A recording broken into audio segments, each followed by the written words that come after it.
तो आज के इस वीडियो में बहुत ही इंपॉर्टेंट आपकी जो केसेस है सुप्रीम कोर्ट में जो चल रही है, दिल्ली हाई कोर्ट में चल रही है, उस पर बड़े अपडेट से वो निकल कर आए हैं। तो आपका एमसी सिंगला केस और स्पेशल हाउस का केस सुप्रीम कोर्ट में चल रहा है, उस पर एक क्या यहाँ पे अपडेट है वो इस वीडियो में देखेंगे। साथ ही में कल दिल्ली हाई कोर्ट में आपका एसबीआई रिटायर्स का जो पेंशन ऑपरेशन वाला जीओपी वाला और साथ ही में आपका 40% से 50% रेट्रोस्पेक्टिव डेट से देने की बात है, वो केस की सुनवाई होने वाली है। तो उस पर पूरा डिटेल में अपडेट देखेंगे। और आपका एक और जो पीएलआई से जुड़ा केस है, बैंक एम्प्लॉयज का पीएलआई डिस्क्रिमिनेशन से लेकर आपका दिल्ली हाईकोर्ट में एक केस चल रहा है, उस पर भी बड़ा अपडेट आपका निकलकर सामने आए। वो सारी चीजें इस वीडियो में डिटेल में देखते हैं। आप बैंक रिटायरी से ऐसे ही सबसे पहले वीडियो जानकारी देखना चाहते हैं और ये जो दिल्ली हाईकोर्ट का केस है उसकी कल यहाँ पे जो भी अपडेट होगी हम सबसे पहले शेयर करेंगे। ये जो आपका पेंशन ऑपरेशन वहां पर भी एक डिमांड रखी गई है, तो वो फुलफिल होती है, तो आप सभी एसबीआई के साथ पीएसबी रिटायर्स को भी उसका लाभ मिल सकता है। उस तर्ज पर सुप्रीम कोर्ट में हमारा एमसी सिंगला केस में फैसला आ सकता है। तो आप सभी रिटायर्स से निवेदन है कि इस चैनल को सब्सक्राइब करके रखें, जो भी अपडेट आएगा सबसे पहले हम जो जैसे एमसी सिंगला केस का शेयर करते वैसे ही शेयर करेंगे। तो चलिए शुरू कर लेते। जो पेशल हाउस केस है सुप्रीम कोर्ट में एमसी सिंगला केस है, उस पर एक बड़ा अपडेट है, वो देखे।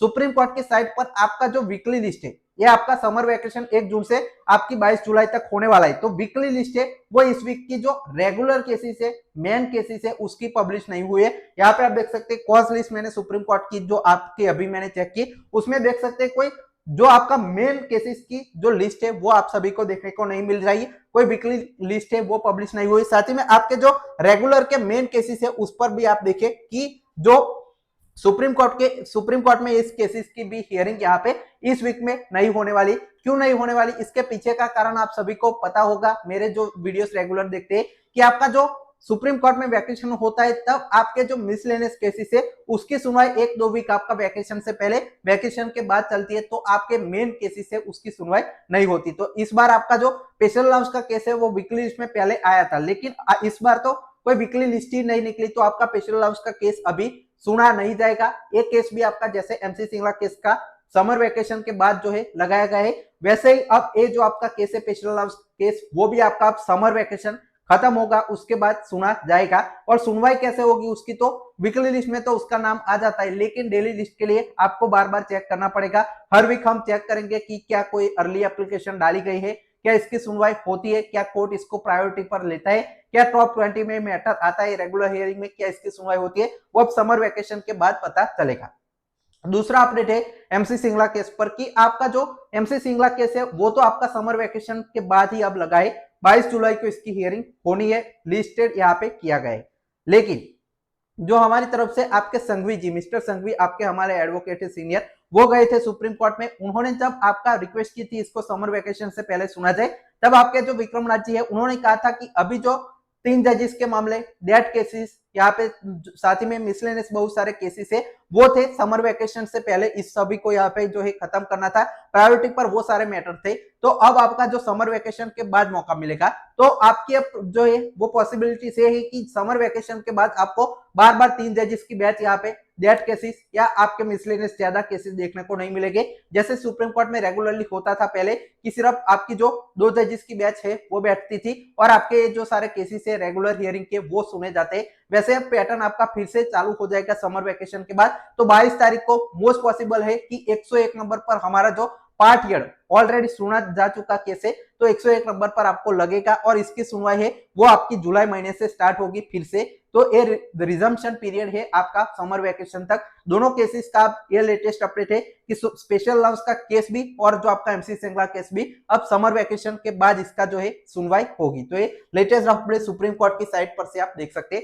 दूसरा जो अपडेट है वो दिल्ली हाईकोर्ट में बैंक की पीएलआई को लेकर एक केस डाला गया था, उसकी आज हियरिंग होनी थी, लेकिन क्या हुआ वो देख लेते। और एक केस किस बारे में है, तो देखिए पीएलआई का डिस्क्रिमिनेशन को लेकर आईबॉक जो एक यूनियन है यूएफबी का, उन्होंने एक केस डाला है कि आपका जो पीएलआई डिस्क्रिमिनेशन जो हो रहा है अप टू स्केल 3 एम्प्लॉय है, उनका जो पीएलआई है वो अलग तरीके से कम मिलता है, 15 दिन का हाईएस्ट मिलता है, और जो स्केल 4 या उससे अबो के जो आपके एम्प्लॉयज है उन लोगों को आपकी पीएलआई है वो 365 डेज तक मिलती है। तो दोनों के बीच जो डिस्क्रिमिनेशन हुआ है उसको लेकर दिल्ली हाईकोर्ट में आईबॉक जो यूनियन है उन्होंने कहा था कि ये खत्म किया जाए डिस्क्रिमिनेशन। तो वो केस में देखिए, today there was hearing in schedule in PLI for scale 4 upwards case filed by AIBOC and others, reportedly lawyer were on strike so that case is not heard. मतलब आज यहाँ पे जो आपके लॉयर्स है वो स्ट्राइक पर थे, तो आपका केस सुना नहीं गया। और अगली जो डेट है वो 6 अक्टूबर 2026। अब यहाँ पे जो है वो आप देखिए कि अभी मई चल रहा है, जून जुलाई अगस्त सितंबर 4-5 महीने बाद अब इसकी जो अगली हियरिंग की डेट है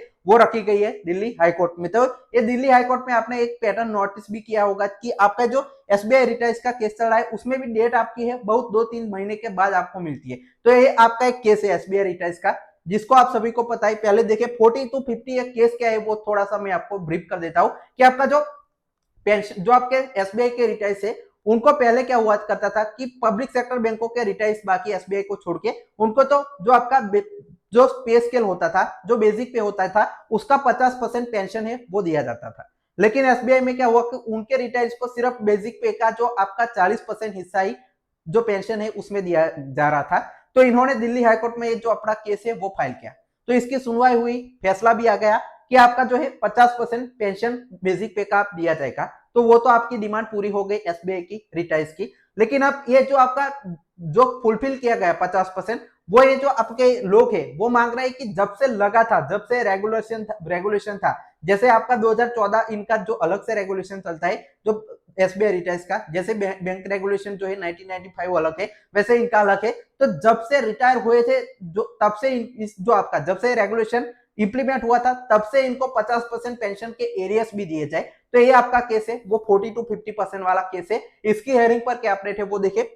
central government advocate mister Kavindra Gill has file application on 8 May in Delhi praying for his entering appearance on 26 May hearing in respect of 40-50 जो आपका 40% से 50% case and he was not present in previous hearing. मतलब एक जो आपके central government की ओर से एक वकील है वो इस केस में अपीयर होना चाहते हैं 26 तारीख की सुनवाई में। The request is if accepted by court may further delay in proceeding in the court. मतलब ये अगर रिक्वेस्ट एक्सेप्ट होती है तो अब ये जो मामला है वो डिले होगा। We were in constant touch with advocate. Bank advocate supports to file reply within 4 weeks. Let's wait. आपके जीडी जो आपके नडप है उन्होंने जो आपका अपडेट है वो दिया है। एक और अपडेट इस पर देखे, दिल्ली हाईकोर्ट में जो आपका केस चल रहा है उसमें 26 तारीख मतलब कल इसकी हियरिंग है वो होनी है। Listed as item number 15 before division bench honourable justice mister Kameshwar Rao and honourable justice mister MPS Arora request roster of judges have changed and matter now placed before court number 37 earlier 42 में। मतलब एक जीओपी ग्रुप ऑफ पेंशनर्स का जो case है उसमें बहुत सारी demand, जैसे जो आपका डीए की भी डिमांड थी, इसमें पेंशन ऑपरेशन की भी डिमांड है, साथ ही में 40-50% वाला भी डिमांड है, और भी जो आपकी 2-3 डिमांड है वो पूरी तरह से इसमें रखी गई है। तो इसकी केस की हियरिंग कल होनी है और इसका जो रोस्टर है वो भी चेंज हुआ है। जजेस आपका आइटम नंबर 15 पर लिस्ट हुआ है 37 नंबर के कोर्ट में। भी आपका जो देखिए मिस्टर जय जो आपके साई दीपक है senior advocate has been adequately brief and shall appear for GOP. जो आपके उमेश शर्मा जी है उन्होंने लेटेस्ट अपडेट इस केस पर दिया था। तो अब जो दिल्ली हाईकोर्ट में कल जो आपकी सुनवाई होगी उस पर जो भी अपडेट आएगा हम आपके साथ शेयर करेंगे। तो ये आपका लेटेस्ट सारे जो सुप्रीम कोर्ट में बैंक रिटाइज के केसेस, एम्प्लॉयज का एक केस चल रहा है उस पर है, जो भी अब आगे इस पर डेवलपमेंट होंगे वो देखने वाली बात होगी। तो आप बैंक रिटाइज को कोई डाउट है तो कमेंट सेक्शन में जरूर बताएं। चैनल सब्सक्राइब करके रखें। Final text watching.